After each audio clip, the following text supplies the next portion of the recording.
क्या है आध्यात्म? दर्शन, चिंतन धारा, विद्या या संस्कृति की परंपरागत विरासत। आध्यात्म दर्शन यानी जीवन का शाश्वत सत्य।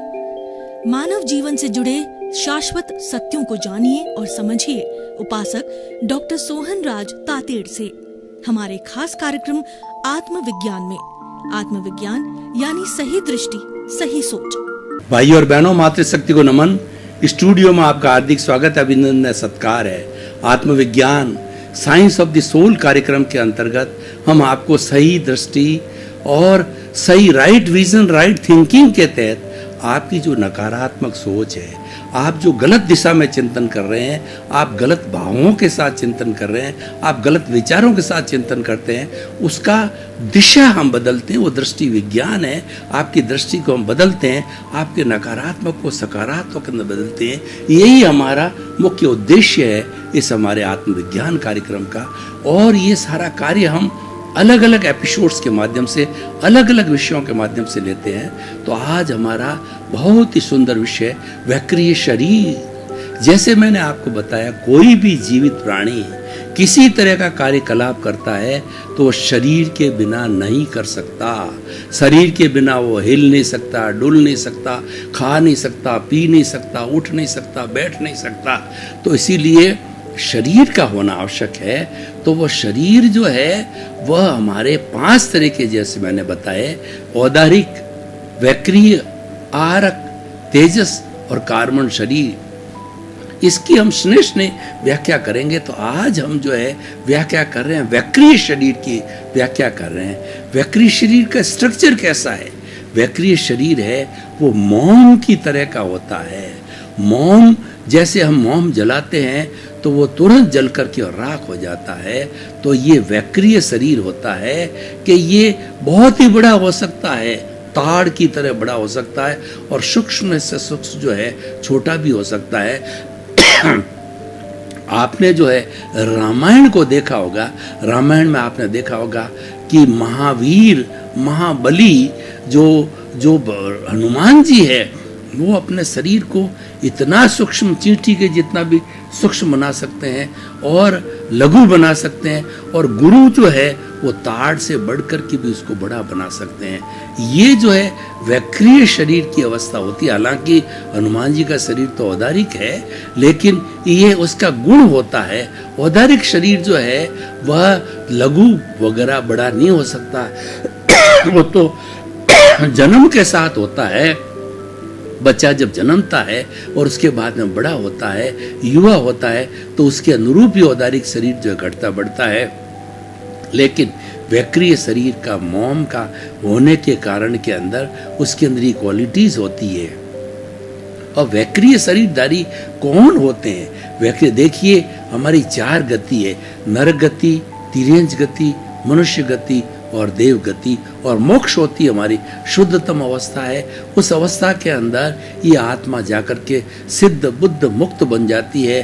और वो कोई शरीर नहीं होती है, वो अशरीरी होती है। वो अनंत ज्ञान वाला, अनंत दर्शन वाला, अनंत शक्ति वाला और अनंत सुख का धाम है।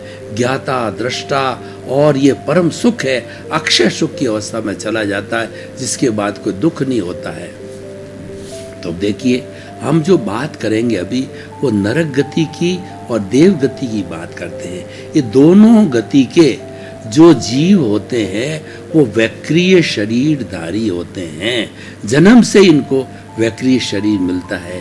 किस तरीके से मिलता है कि जो हमारी नरक गति के जीव होते हैं, आपने सुराही को देखा होगा। सुराही का ऊपर का मुंह बहुत छोटा होता है और उसका पेट है, नीचे का पैंदा है, वो बहुत बड़ा गोलाकार होता है।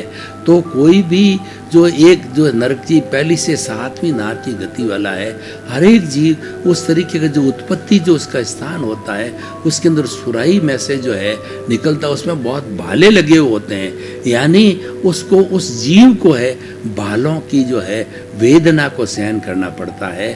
और वह कोई भी बिना माता पिता के सहयोग के वो उन भालों के बीच में होकर के, अपने आयुष्य के अधीन होकर के, वक्रीय शरीर के अधीन रह करके, और वह जो है वह किसी जो है शिला पर जाकर के गिरता है, बड़ा युवा बन जाता है। जो ही जो है वो नरक गति के अंदर शीला पे जाकर के अपना पैर ठोकता है तो वह युवा हो जाता है, वो वैक्रिय शरीरधारी है। और वैक्रिय शरीर के अंदर जो हमारी 7 नारकी के जो जीव होते हैं वो आपस के अंदर एक दूसरे को नोचते रहते हैं। तो वैक्रिय शरीर के अंदर मोम की तरह होता है तो खड्डा अवश्य होता है, लेकिन खून नहीं आता उसके अंदर। उनको ज़्यादा इतना बड़ा दुख दर्द नहीं होता है जितना कि हमारे को होता है, क्योंकि हमारे तो औदारिक शरीर है, हाड़ मांस का बना हुआ है, उनमें हाड़ मांस नहीं होती है, केवल मोम ही होता है। और उस मोम के जरिए जो है वो कई तरह की मायावी शक्तियों का उपयोग करते हैं। जैसा मैंने बताया, सूक्ष्म बन जाते हैं, छोटे बन जाते हैं, बड़े बन जाते हैं, टॉल बन जाते हैं, और वो सब करते रहते हैं। और अब देवलोक के अंदर देखें तो देवलोक में क्या होता है कि 26 देवलोक हैं कुल। जैसे जैसे उसका आयुष्य होता है, जैसी उसकी गति होती है, और जितना आयुष्य कर्म होता है उसके अनुरूप जो है वह देवता जो है 26 देवों में से किसी भी देवलोक के अंदर जाकर के और वो सैया के ऊपर जो है जो ही कूदा और वह एक युवा देवता बन जाता है। ये इस तरीके से उनका जन्म होता है। और ये सारे समूर्छम जन्म कहलाते हैं। समूर्छम जन्म वो होता है जिसके अंदर माता पिता के जो आवश्यकता नहीं होती है, अंडज और गर्भज, अंडज और जो स्पर्म की आवश्यकता नहीं होती है, तो वो जो है समूर्छम जीव वाले बहुत से जीव होते हैं, एक इंद्रिय, द्वेंद्रिय, त्रिंद्रिय, चतुरेंद्रिय, और जो है ये हमारा नरक गति वाला, और जो है वो हमारा नरक गति और देव गति वाले हैं। ये सारे समूर्छन जन्म होते हैं। तो उस तरीके का ये जन्म होता है और इस तरीके का शरीर होता है। अब देखिए कि जो ये हमारा वैक्रिय शरीर होता है, तो वैक्रिय शरीर किस प्रकार से काम करता है। एक तो वैक्रिय शरीर का होता है उसकी उम्र बहुत ज़्यादा होती है। जैसे कि नारकी के जीव है या देव योनि के जीव है, कम से कम 10,000 साल की उम्र होती है, और अधिकतम 33 सागरोपम की उनकी उम्र होती है। यानी बहुत लंबे समय तक जो है ये मोम का शरीर है, वो जो है वैक्रिय शरीर है, वह जो है होता है। वैक्रिय शरीर होता है, कई तरह के रूप बदल सकता है। जो कोई भी देवता होता है, कौतुक देव होते हैं, हालांकि बड़े देव ऐसा कौतूहल नहीं करते हैं। और तीसरे देव तो 2 लोग तक के जो जीव होते हैं कौतुक होते हैं, कौतुक होकर के वो बिल्कुल सूक्ष्म हो जाते हैं या बहुत बड़े हो जाते हैं। और उनमें से कुछ जीव है नारकी में भी जाते हैं देवता गण, और आपस में उनको लड़ाते हैं। जैसे जैसे उनके कर्मों का बंधन होता है, जो हिसाब बाकी होता है उसके हिसाब के अनुरूप जो है वो नरक से जो है वो देवलोक में और देव से नरक लोक के अंदर कुछ समय के लिए जाते हैं, और अपना लड़ाई झगड़ा जो भी कराना होता है वो करा के पुनः लौट जाता है। तो भाइयों और बहनों, वैक्रिय शरीर की हम बात कर रहे हैं। वैक्रिय शरीर के बारे के अंदर हमने बताया कि वो तुरंत जो है जल करके भस्म हो जाता है, और लघु गुरु जो है रूप को धारण कर लेता है। और हम जो इस जो सृष्टि वाले लोग हैं, यानी तिर्यंच गति और मनुष्य गति, पेड़ पौधे, छोटे मोटे जानवर जो हमारे सामने हैं, वो हम तो एक दूसरे को देखते हैं, वो सारा औदारिक शरीर है। लेकिन ये वैक्रिय शरीर वालों को हम नहीं देख पाते हैं, क्योंकि वो तो नरक जो है वो हमारे पृथ्वी के गर्भ के अंदर है, और जो देव योनि वाले हैं वो आकाश के अंदर ऊपर है। तो आपने जो है कभी परस्पर गुरु जीवानाम का चित्र देखा होगा, तो उसके अंदर क्या होता है कि बीच का स्थान संकड़ा हो जाता है और नीचे का स्थान चौड़ा हो जाता है, और ऊपर का स्थान जो है फिर वो चौड़ा होता है। यानी ऊपर का स्थान देवलोक का स्थान है, 26 जो है उसमें देवलोक हैं, और मध्यम जो है वो मनुष्य लोग है, उसमें पेड़ पशु पक्षी वाले हैं, और उसके साथ के अंदर पशु पक्षी वाले हैं, और नीचे जो है हमारी जो है ये नारकियाँ जिसके अंदर जीव भुगतान करता है। अब देखिए नारकी में कौन जाता है, क्योंकि वैक्रिय शरीर से जुड़ी हुई बात है, तो हमें सोचना पड़े वैक्रिय शरीर धारण कौन करता है। कि जो व्यक्ति पंचेंद्रिय वध करता है और बहुत से प्राणियों को मारता है, और जिसके अंदर सारी नकारात्मक सोच होती है, अहिंसा की कोई बात उसके जीवन में नहीं होती है, और वह तो प्राय सबको जो दुख देने वाला होता है, ऐसा व्यक्ति जो है वह नरक गति को जाता है। वो जो है, हम जैसे कि इस्लाम की भाषा में बात करें, वो जन्नम में जाता है। जन्नत है, देवलोक है, और जन्नम जो है वो हमारी जो है ये नारकी हुआ करती है, तो वहाँ पर जाता है और वहाँ पर जो उसको जो है अपने कष्टों का भुगतान किया जाता है, तो अपने दुखों को भोगता है, क्योंकि उसका खुद का किया हुआ ही है। हर ध्वनि की प्रतिध्वनि होती है। आज हमारे को जो ये शरीर मिला है, ये जो चीज़ मिली है, वो हम पूर्व जन्म के अंदर हम करके आए थे। इस जन्म के अंदर हमको मिलना लाजमी है, क्योंकि हिसाब है। हिसाब को जो है जनरेट पिछले जन्म में किसी ने किया था, लेकिन भुगतने वाला है वो आज का जो वर्तमान जीवन है या वर्तमान का जो शरीर है वो है। एक बात अवश्य है कि उसके भुगतान के साथ साथ में उसकी जो शुद्ध आत्मा प्रभु है वो भगवान भी हाजिर रहता है उसके अंदर, तभी भुगतान होता है। और अगर किसी भी शरीर के अंदर आत्मा न हो तो वह तो राम नाम सत्य की स्थिति में चला जाता है, यानी वो तो मरने योग्य ही हो जाता है। तो भाई और बहनों, हम जो बात कर रहे थे वो वैक्रिय शरीर की बात कर रहे हैं। वैक्रिय शरीर है, बहुत तरीके के जो है अपने रूप बना सकता है। वह जो है अपना देवता का रूप बना सकता है, और उसके बाद के अंदर किसी भी साधु संत का रूप बना सकता है, और छोटे से छोटे स्तर में जावे तो कीड़ा मकोड़ा भी बन सकता है। तो ये सारा वैक्रिय शरीर के अंदर ये ऑटोमेटिकली जन्म से जो है ये सुविधाएं उसको प्राप्त होती है। तो हम तो ये चाहते हैं कि वैक्रिय शरीर से संबंधी कोई भी अच्छे कार्य हो वो भी मनुष्य को ध्यान में रखना चाहिए। तो भाई और बहनों, ये वैक्रिय शरीर बहुत गहरा विषय है, और ये एग्जैक्टली जो है मोम की तरह, जब आपको कभी भी आवश्यकता पड़े तो आप इसकी कर सकते हो, वैक्रिय शरीर की देखभाल कर सकते हैं। और वैक्रिय शरीर वाला अपने इन आँखों से दिखाई नहीं देता है। उस वैक्रिय शरीर वाले को जो है देखने के लिए हमारे पास में अवधि ज्ञान होना चाहिए, और भी कई तरह के ज्ञान होते हैं, वो ज्ञान हमारे साथ होते हैं तो ही हम जो है वो इसको देख पाते हैं वैक्रिय शरीर वाले को।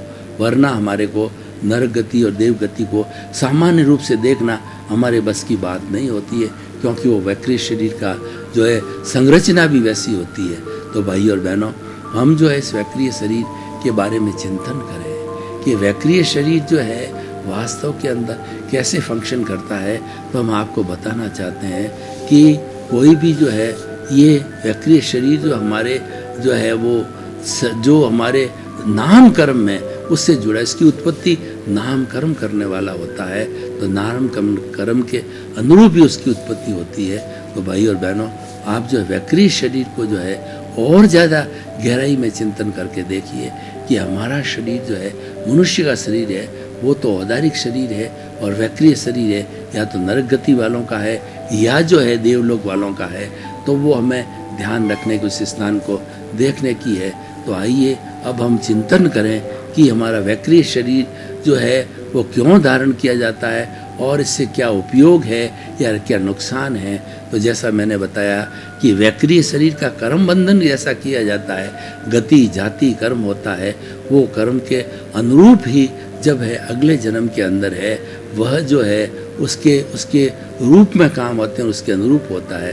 तो भाई और बहनों, जो वैक्रिय शरीर की हम बात कर रहे हैं, तो ये वैक्रिय शरीर भूत है, प्रेत है, ये सब वैक्रिय शरीर वाले होते हैं। ये छोटे देवता होते हैं, और छोटे देव होते हैं वो कौतूहली होते हैं, तो किसी को कष्ट दे भी सकते हैं। लेकिन जो बड़े जो देव लोग हैं, जो कि अपने विमानिक देव लोग हैं या नवग्रही बेयक है, वो शुद्ध देव होते हैं। तो वो इस तरह की कोई माया नहीं करते, और किसी तरह का राग द्वेष को वो तो क्षीण करते हैं, राग द्वेष नहीं जुड़ा होता है। तो ये वैक्रिय शरीर की प्राप्ति जो है ये भी अपने आप के अंदर जो है एक माया रूप में होती है, औदारिक। और ये वैक्रिय शरीर कब आता है कि व्यक्ति बहुत बड़ा पंचेंद्रिय वध करता है और लोगों को दुख देता है, दुख भी भारी भारी देता है, हिंसा के देता है, इसीलिए जो है ये वैक्रिय शरीर आता है। तो भाई और बहनों, वैक्रिय शरीर मोहम का शरीर है, हमारे शरीर अलग है, लेकिन बहुत से लोगों को इसकी जानकारी भी नहीं है कि वैक्रिय शरीर किसे कहते हैं और ये वैक्रिय शरीर किस काम आता है। तो हम आपको बहुत ही क्लियर करना चाहते हैं कि मोम के रूप का जो है ये वैक्रिय शरीर होता है, लेकिन ये बहुत उपयोगी है। ये वैक्रिय शरीर जो है वह जो है वो सबसे बड़ी बात है, अपनी साइज को घटा बढ़ा सकता है, और उससे कोई भी उसका शत्रु है, उस शत्रु के जो है उससे उसके द्वारा उपयोग किया जा सकता है। तो भाई और बहनों, आइए हम इस वैक्रिय शरीर के बारे में जानकारी करें कि वैक्रिय शरीर से क्या क्या लाभ है। वैक्रिय शरीर हमारे जितने भी देवता लोग हैं और ब्रह्मा विष्णु महेश सब सहित जो देव लोग होते हैं, और नारकिक में पहली नरक, दूसरा, तीसरा, चौथी, पांचवी, छठी, सातवीं नारकी के सारे जीव हैं, ये सब उसके जो है कैटेगरी के अंदर आते हैं। तो हमें ये ध्यान करने क्या ज़रूरी है कि हमारा वैक्रिय शरीर जो है, जो कि हमें दिखाई नहीं देता, और कई बार जो दिखाई तब देता है कि वह वैक्रिय शरीर जो है वो आत्मा रूप के अंदर धारण कर लेता है, तब छोटा बड़ा होता है, और छोटा बड़ा होने पर ही वो दिखाई पड़ता है। तो भाई और बहनों, आज के इस एपिसोड को जो हम जो है वो लोगों के सामने, ऑडियंस के सामने खोलते हैं, ताकि कि लोगों को इसका पूरा ज्ञान हो और उससे विचार विमर्श भी हो जावे, और जो है वो लोग इसकी सोशल यूटिलिटी को समझे और इसकी जो गुणात्मक चीज़ को समझे। तो हम बड़े आराम से कह सकते हैं कि अभी तक तो हमने हाड़ मास का जो पुतला है उसी के बारे में सोचा था, लेकिन अब धीरे धीरे हमको पता चल रहा है कि मात्र ये औदारिक शरीर जो हाड़ मास का है वही अकेला नहीं होता है, वैक्रिय शरीर होता है, आहारक होता है, तेजस होता है और कार्बन शरीर होता है। इन सब को समझना बहुत ज़रूरी है। इन सब को समझे बिना हम अपने कर्मों से छुटकारा प्राप्त नहीं कर सकते, कर्मों को क्षीण नहीं कर सकते। तो इस अवस्था को बहुत समझना ज़रूरी है, और इसको आप बराबर जो है आत्मसात कीजिए, हृदयंगम करिए, और इसको समझने की कोशिश कीजिए कि जो है हमारा मूल अवस्था है वो शरीर की होती है। शरीर से ही सब संचालन होता है। शरीर नहीं है तो कौन संचालन करेगा और किस प्रकार से करेगा संचालन? तो उसके लिए भगवान ने शरीर का विधान किया। तो शरीर माध्यम खलु धर्म साधनम, शरीर जो हमारा है वह धर्म की आराधना करने के लिए है। इसलिए हमें उसको भी जो है नकारात्मक सोच से खराब नहीं करना है। और दूसरा जो होता है, इस जो है हमारे इस वैक्रिय शरीर के आधार पर हम बात करें तो वैक्रिय शरीर जो है वो मोम का होने के कारण जब कभी मृत्यु आती है तो फट फटाके की तरह बोलता है, और वो व्यक्ति क्षीण होकर के दूसरी जगह जन्म ले लेता है, अपना हिसाब पूरा हो जाता है। तो वो इस तरीके हिसाब करके और फिर वो नया जन्म ले लेते हैं। तो भाई और बहनों, हमारा जो ये वैक्रिय शरीर है उसके बारे में हम बहुत अच्छा चिंतन करना चाहिए, और वैक्रिय शरीर को देखने के लिए जो है हम आराम से अपनी रामायण या महाभारत है उसके अंदर बड़े बड़े महारथियों को ये पावर थी कि वो जो अपना रूप बदल सकते थे और वायु मार्ग से जा सकते थे, और सभी उनको सुविधाएं थी। ये सुविधाएं वैक्रिय शरीर के धारण करने से होती है। वास्तव में वो शरीर तो है औदारिक शरीर है, लेकिन उसकी जो गुण है वो जो है वो वैक्रिय शरीर वाले होते हैं, उसके अनुरूप कार्य करता है। तो भाई और बहनों, इसी क्रम के अंदर हम आपको बताना चाहते हैं कि शरीर विज्ञान को समझना बहुत ज़रूरी है। जो कुछ भी हमारे औदारिक समाज, हमारे औदारिक शरीर के अंदर जो है ये जो चलता रहता है, तो उसको हमें देखना है कि औदारिक शरीर के अंदर जितने भी सिस्टम काम करते हैं, ऑर्गन्स है, टिश्यूज है, सेल्स है, वो सारे चलते हैं। तो ठीक उसी तरीके से हमारा जो ये औदारिक, हमारा जो वैक्रिय शरीर है उसके अंदर वैसे फंक्शन नहीं होते हैं। और वैक्रिय शरीर तो जब एक बार धारण कर लिया गया लंबे समय तक वह रहता है, और उसका जो चिंतन वगैरह होता है वो सारा वैक्रिय शरीर का जो है वो एक विधि के द्वारा होता है। तो भाई और बहनों, हम आपको बताना चाहते थे कि शरीर के बारे में, तो वैक्रिय शरीर के बारे में हमने आपको गहराई से बताया कि वैक्रिय शरीर जो होता है वह जो है वो नरक गति में और जो है देव गति में ही होता है, और नरक और देव गति जो है कि जीव ही वैक्रिय शरीर धारण करते हैं। वैक्रिय शरीर का जो मुख्य जो उद्देश्य है वो घटना और बढ़ना है। वो कभी घट जाते हैं और कभी बढ़ जाते हैं, ऊंचे ऊंचे पहाड़ की तरह हो जाते हैं, और छोटे छोटे सूक्ष्म जो है चींटी का जीव भी बनाते हैं, तेंदुल का जीव भी बन जाता है। तो ये सारा जो होता है हमारा वैक्रिय जो एक आर्ट है, उस आर्ट के तहत जो है ये वैक्रिय शरीर नाम कर्म के अधीन जो है बनता है। लेकिन जो वैक्रिय शरीर का बना हुआ पूरे लंबे समय तक जो है ये जीवन जो है वो देता रहता है। तो भाई और बहनों, आकर के आप जो है ये देखें इस बात को कि हमारे 5 तरीके शरीर है, उनको समझना बहुत ज़रूरी है, क्योंकि जो कर्म सिद्धांत को समझता है, जो आत्मविज्ञान को समझता है, उसको शरीर को समझना भी बहुत ज़रूरी है। शरीर के सहयोग के बिना हमारी कोई भी साधना नहीं होती। शरीर व्याधि मंदिरम कहा गया है कि इस शरीर को जो औदारिक बना हुआ है, कई तरह की जो है बीमारियां जो इस औदारिक शरीर के अंदर आती है, और सारा पूरा हॉस्पिटल का जितना भी विधान है इस औदारिक शरीर की रिपेयरिंग के लिए, इसको ठीक करने के लिए लगा हुआ है। तो जो है वो हमारा ये व्यक्तिगत शरीर है, उसके बारे में भी हमको चिंतन करना जरूरी थी। औदारिक की तो हमने बहुत बात करी, लेकिन ये मोम की तरह होता है और तुरंत फट जाता है। लेकिन फटता कब है? जब उसका आयुष्य पूरा हो जाता है, और आयुष्य के बाद ही वो फट पाता है। तो भाई और बहनों, आइए हम इस चीज़ को समझने की कोशिश करें, और इसको हमारे शरीर को जो है वो साधना के पक्ष के साथ में जोड़ा जाए कि औदारिक शरीर क्या काम करता है, वैक्रिय क्या करता है, आहारक क्या है, तेजस क्या है, कार्बन शरीर क्या है, और सब अपने अपने आप के अंदर ये विषय बहुत इंटरेस्टिंग है, इसको समझना बहुत ज़रूरी है। तो हमारे वैक्रिय शरीर को जो है बहुत आगमों में, पुस्तकों के अंदर बहुत कम समय में, बहुत संक्षेप में लिखा गया है, और हमने इसको बहुत एलाबोरेट है, लंबे विषय के रूप में आपको सारी बात बताई। तो हम ये बताना चाह रहे हैं कि औदारिक शरीर के बाद में वैक्रिय शरीर का नंबर है, और इसको बहुत सुंदर तरीके से जो है वो मनन करना चाहिए, निध्यासन करना चाहिए, चिंतन करना चाहिए कि औदारिक शरीर किस तरीके से मनुष्य के लिए उपयोग हो, क्योंकि वो तो तुरंत जो है मृत्यु के समय फट जाता है। इसका ऊपर काम करना बहुत ही कठिन काम है, और वह जो मोम की तरह फट जाने के बाद में इस पूरी सृष्टि के अंदर विलीन हो जाता है। तो भाई और बहनों, आइए हम देखते हैं कि औदारिक शरीर जो है उसके बारे में हमारी जो थ्योरी है वह जो है लघु गुरु की थ्योरी है। छोटा बनना, बड़ा बनना, और दूसरा मोम का होना, ये नरक गति और जो है ये देवगति के लोगों को ही होता है, अन्य गतियों के औदारिक शरीर नहीं होता है। तो ये अन्य गतियों के वैक्रिय शरीर नहीं होता है। तो हमें वैक्रिय शरीर के बारे में हमने विस्तृत रूप से आपको सब जानकारी दी। तो अब हम ये कहना चाहते हैं कि हमारा जो युवा वर्ग है, आज 60 करोड़ जो है युवा लोग हिंदुस्तान में निवास करते हैं, उनको हम बताना चाहते हैं कि आत्मा और शरीर, इसके कॉन्सेप्ट को समझना चाहिए। तो हमने आत्मा तो अमूर्त है, दिखाई नहीं देता है, इसीलिए हम उसको अगर कोई भी हमारे सामने अड़ करके बात करे, हथेली पे दिखाइए, तो वो संभव नहीं है। भगवान के ने भी क्या, वो संभव नहीं है। लेकिन फिर भी जो है हमारा जड़ पार्ट है जो कि हमको दिखाई देता है। भाई और बहनों, आपका बहुत बहुत धन्यवाद। आप हमारा आत्मविज्ञान कार्यक्रम बराबर देख रहे हो। आप देखते रहिए। आत्मविज्ञान कार्यक्रम आपको एक अच्छा इंसान बनाएगा, आपकी दृष्टि को बदलेगा, आप में गुण तिरोहित, आपने गुण डालेगा, अवगुणों को तिरोहित किया जाएगा। तो इसी क्रम के अंदर आपका जीवन आनंदमय हो, मंगलमय हो। आपके प्रति बहुत बहुत शुभकामनाएं। क्या है आध्यात्म?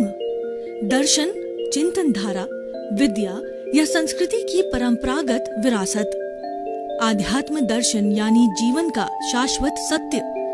मानव जीवन से जुड़े शाश्वत सत्यों को जानिए और समझिए उपासक डॉक्टर सोहन राज तातेड़ से हमारे खास कार्यक्रम आत्मविज्ञान में। आत्मविज्ञान यानी सही दृष्टि, सही सोच।